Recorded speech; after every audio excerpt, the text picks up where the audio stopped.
водат јавнови дебати, треба да ги изгласат законите кои ги бара специјалното јавно обвинителство за да може да работи, нешто што го правеле многу пати до сега. А прашањата од типот дали и има искуство со злосторонички здружувања и организиран криминал, може да ги праша членовите на судскиот совет кои немаат еден секунд искуство со организиран криминал, а ги бираат судиите од ефтините на политичарите.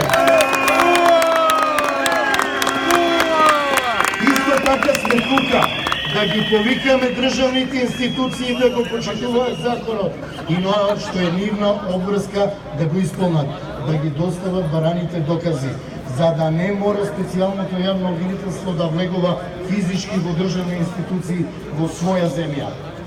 Исто така, тука сме да го подсетиме кривичниот суд, особено неговиот председател, да нема двојни аршини и да не пишува образложенија, статии и деманти толку многу колку што пресуди во својот живот не напишал, него нека се фати за својата работа и нека го организира судот да нема двојни аршини и селективна правда.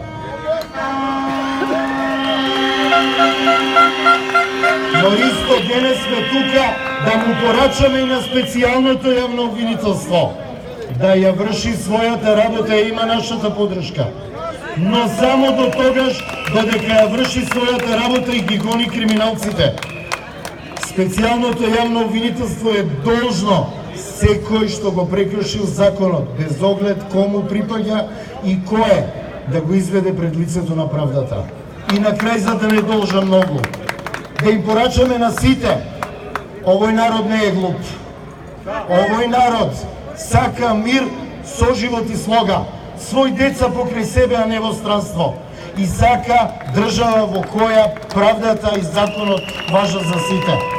И беше чест што сум дел од вас.